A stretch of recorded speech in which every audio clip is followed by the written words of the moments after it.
Ariel Helwani in Baltimore alongside Tim Elliott, who faces Joseph Benavidez this Saturday night at UFC 172 on the Fox Sports 1 prelims. And Tim, last time we saw you in action was a few months back, losing effort for you against Ali Bagautinov. Looking back, what went wrong there? I switched things up a little bit. I changed my style. I tried to be more traditional, tried to move a little less and focus on power a little bit, and it didn't work out to my advantage. I was striking with a guy who was a lot better striker than me and has a lot more power than I do, and it didn't work out in my advantage.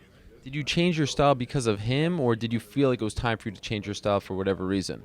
We wasn't really trying to change it. We were trying to add to what I already do good, and I lost a step, I felt like. So we went back to the drawing board, and I feel like we're going back to my original way of fighting, how I fought John Dodson in this fight. I heard in an interview that you said you weren't 100% going into that fight. What was wrong? I blew out my AC joint probably 3 days before I left to come out. Wow. So what kind of pain were you in during the fight? Zero pain during the fight.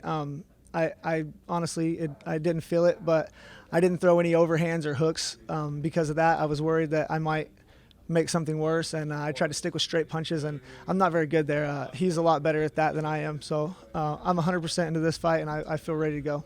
Did you need surgery? No, sir.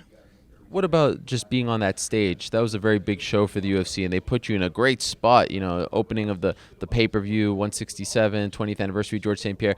Did the stage get to you at all? No, I mean, I like the pressure, and, I feel like I let a lot of people down with the way that I fought.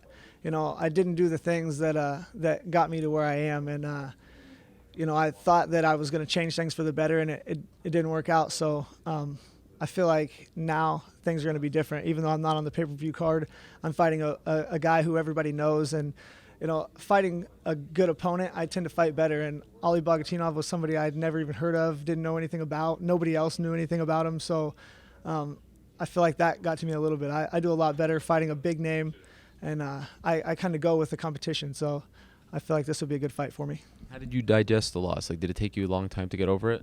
No, I'm not scared of losing at all. I've lost 1,000 times in wrestling. It's just part of the sport, and it doesn't bother me. Loss doesn't affect me in any way, except for it motivates me to train harder and do better in my next competition.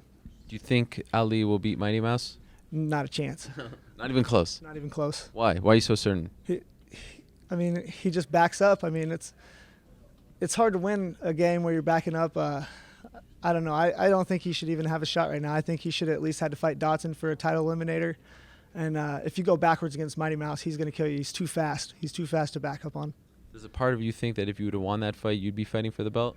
I think probably that I would have been, but it doesn't really matter to me who I fight. As long as I get to keep my job and keep doing what I love to do, I'm happy.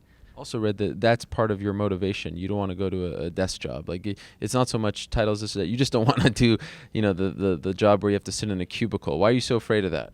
I saw my dad work a job for 40 years that he hated so that I could go to school and compete, and I don't want that for myself. And I feel like when fighting's done, I can always do that. You don't have a short window to fight, and I want to make the most of it while I'm able to.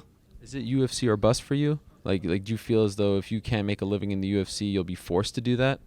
No, there's other promotions, but the UFC is the pinnacle of the sport, and that's where I want to be. And it's easy to get here. It's hard to stay here, and I don't want to be the guy who just made it here because I beat Jens Pulver. I want to be the guy who was here and able to compete, and a top-ranked guy in the world.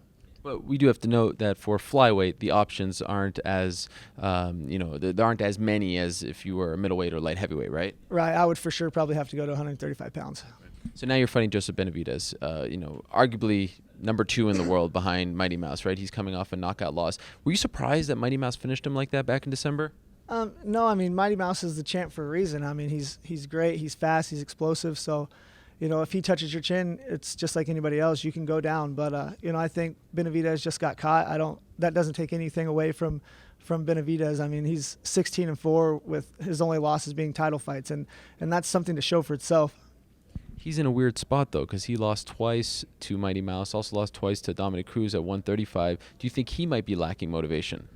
No, if anything, I think it gives him more motivation. We're both fighting for our jobs. I lost my last fight, and he lost his last fight. So 2 losses in a row in the UFC could mean, you're looking for a new place to work.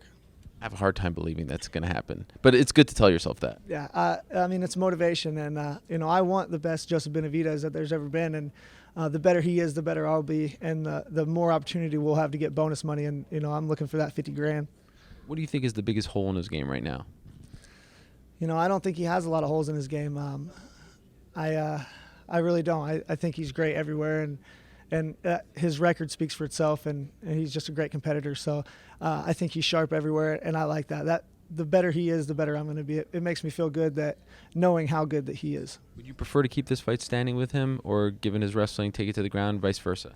I would. I like to stand and move, but I really want to mix it up and show everybody that I'm a real mixed martial artist, not just a wrestler who can strike. So I think it'll be an exciting fight and a great one for the fans. He was asked to describe your style or the difference between you two in a word or two, and he said awkward. And now I just heard you tell the media that you would describe your style as awkward. So you are okay with admitting that you are an awkward person?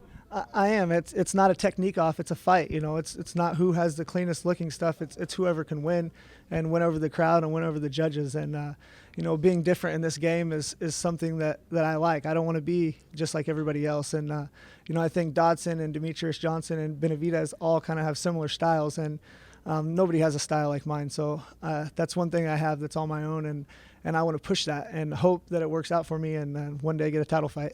The beard is a little more trim these days. You're keeping it together nicely. Yeah, I shaved my beard and shaved my head right after my last fight. So Clean slate? Yeah, so it's been growing ever since. Did you do that for sort of symbolic reasons? Did you feel like you needed to just forget about that? No, it had blood and sweat in it, and we were trying to go out, so I just thought I'd clean it up a little bit and go have some drinks with my family without having food and shit in my beard. Well, best of luck to you. Good to see you, and really looking forward to this fight. Thank you for the time. Thank you, sir. I appreciate it.